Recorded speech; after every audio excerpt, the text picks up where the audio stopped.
Muy buenas tardes. Hoy analizaremos la educación para el desarrollo sostenible desde una mirada crítica. Aunque estamos en diferentes lugares, trabajamos como un solo equipo. Yo soy Luz Adriana Arcila Arias y me acompañan. Mi nombre es Leidis Hernández. Mi nombre es Griselda Inés González Padilla. Nuestro análisis se desarrollará en tres momentos clave: los hitos históricos globales, las tensiones epistémicas y las experiencias situadas en América Latina. Yo iniciaré este recorrido explorando cómo ha evolucionado nuestra idea de desarrollo a lo largo de la historia. Para empezar, vale la pena hacernos una pregunta. ¿Siempre hemos entendido el desarrollo de la misma manera? Hablar de educación sostenible no es solo repetir un concepto bonito, es, en realidad, hacerse preguntas, y algunas no son nada cómodas, porque cuando uno se detiene a pensar, se da cuenta de que esto no va solo de cuidar el planeta, va de cómo entendemos el mundo, el progreso y hasta el futuro que imaginamos. Para comprenderlo mejor, vale la pena mirar hacia atrás, ver cómo dos ideas, desarrollo y sostenibilidad, se han cruzado, se han chocado y a veces hasta se han contradicho. En medio de todo esto aparece algo clave: la educación, porque la educación nunca es neutra, siempre transmite algo, una forma de ver la vida, una idea de éxito, una manera de relacionarnos con la naturaleza. Entonces, la pregunta es inevitable: ¿qué tipo de persona estamos formando sin darnos cuenta? A lo largo de la historia han existido momentos que cambiaron la forma de entender el desarrollo y también la educación. Por ejemplo, en 1949, Harry Truman habló de países subdesarrollados que debían seguir el camino de los países industrializados. Y esa idea no se quedó en la política, llegó directo a las aulas. Las escuelas empezaron a enseñar que progresar era parecerse a Occidente, que había un solo camino correcto. Y ahí aparece una pregunta que todavía sigue vigente: ¿educamos para copiar o para crear nuestros propios caminos? Años después, en los 60, surgió otra voz que incomodó bastante. Schumacher, con su idea de que lo pequeño es hermoso, puso en duda algo que parecía obvio, que crecer siempre es mejor. Eso cambió la conversación, porque entonces ya no se trataba solo de producir más, sino de vivir mejor. Y claro, eso también debía reflejarse en lo que enseñamos. Luego, en 1987, un informe de Naciones Unidas, Nuestro futuro común, marcó un antes y un después. Por primera vez se dijo claramente: el modelo de desarrollo está dañando el planeta.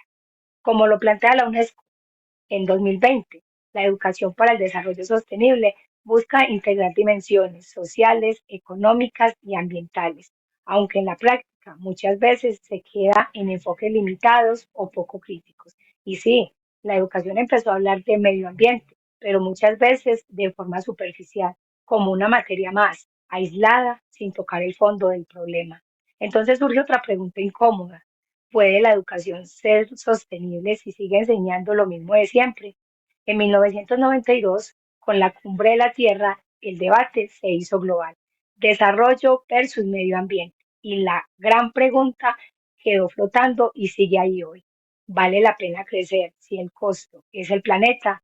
Estas reflexiones históricas abren la puerta a las tensiones epistémicas que mi compañera explicará a continuación. Segundo momento, una tensión de fondo.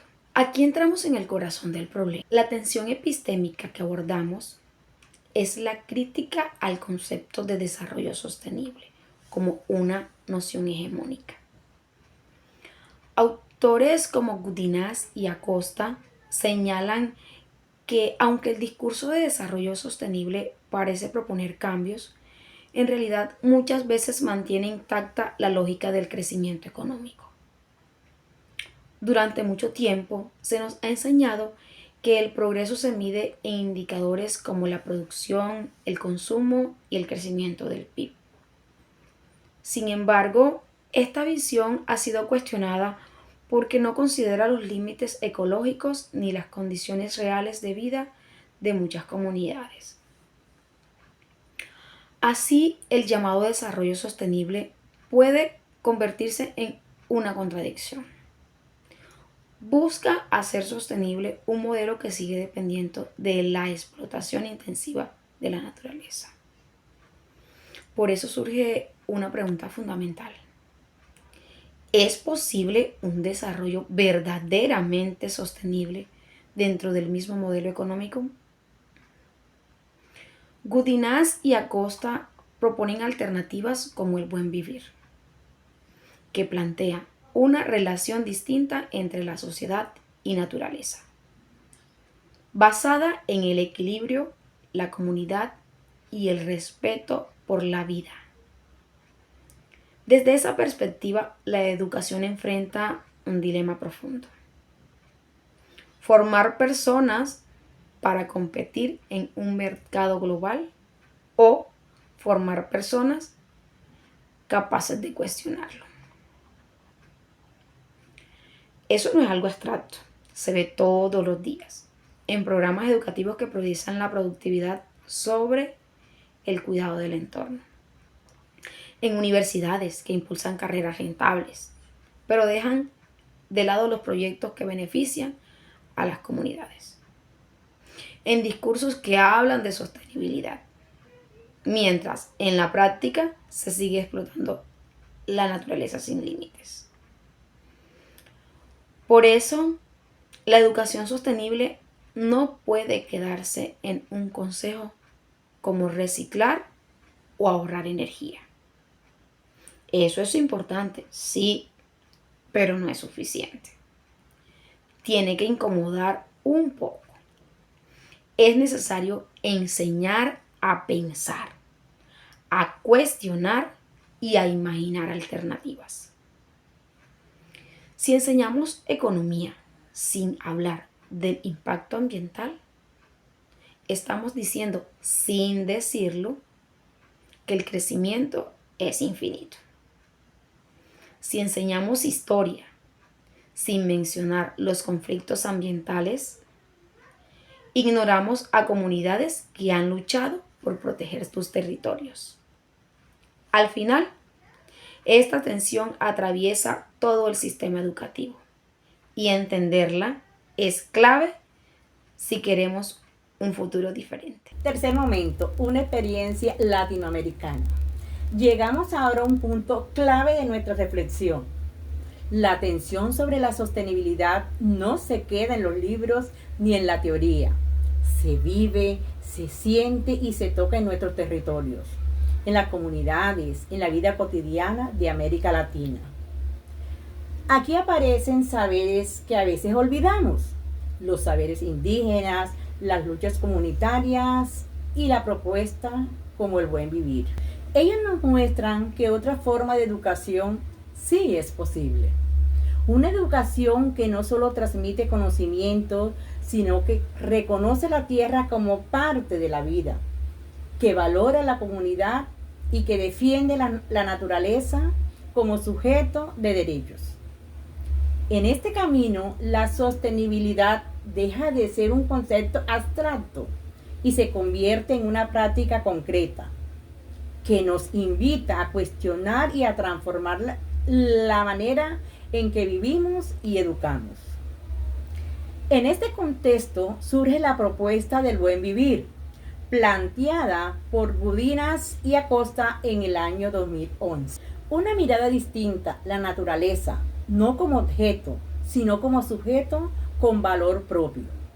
Y eso cambia todo, porque nos obliga a cuestionar una idea muy inestable, que solo la ciencia moderna tiene la respuesta. La educación sostenible puede aprender mucho de estos saberes, abrir espacios a otras formas de entender el mundo, cultivar sin dañar la tierra, cuidar el agua, vivir en comunidad. Ya en algunos países se han dado pasos importantes. Ecuador y Bolivia reconocieron a la naturaleza como sujeto de derechos en sus constituciones. Eso no es solo simbólico, es un cambio profundo que también debería replicar en la educación. En Colombia hay avances hacia los objetivos de desarrollo sostenible, pero también contradicciones claras. Se habla de sostenibilidad mientras continúa la deforestación y los conflictos por la minería.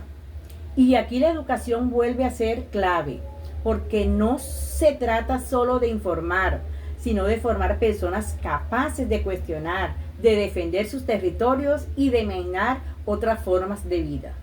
Continuando con este recorrido, analizamos en nuestro contexto latinoamericano, hablar de sostenibilidad exige mirar de tres realidades que marcan profundamente nuestro territorio: el extractivismo, los conflictos socioambientales y la colonialidad. Estos no son conceptos abstractos, son experiencias vividas por comunidades que ven cómo sus bosques son arrasados, sus ríos contaminados y sus culturas invisibilizadas. Comprenderlo es clave para pensar una educación que no se quede en el discurso, sino que forme personas capaces de cuestionar y transformar. Por eso vamos a detenernos en cada uno de ellos. El extractivismo, que convierte la naturaleza en mercancía. Los conflictos socioambientales, que ponen en juego la dignidad de las comunidades. Y la colonialidad, que sigue imponiendo un modelo único de conocimiento. Nombrarlos y entenderlo es el primer paso para construir una educación sostenible que defienda la vida y abra caminos de justicia. Llegamos al momento de la reflexión. Después de recorrer las tensiones y experiencias de nuestra región, es necesario preguntarnos: ¿qué significa realmente educar en sostenibilidad en América Latina? No hablamos de cifras ni discursos vacíos, hablamos de la vida misma, de la posibilidad de vivir en comunidad, de cuidar el agua, de cultivar la tierra sin destruirla. Por eso, la educación sostenible no puede ser cómoda ni neutral.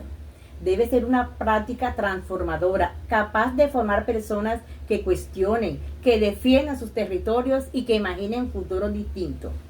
Educar en sostenibilidad en nuestro contexto latinoamericano significa formar personas capaces de incomodar, de cuestionar y de defender la vida frente a los poderes que la amenazan.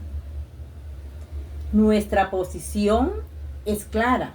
La educación sostenible debe ser un acto político y ético, comprometido con la defensa de la vida, la dignidad y los territorios.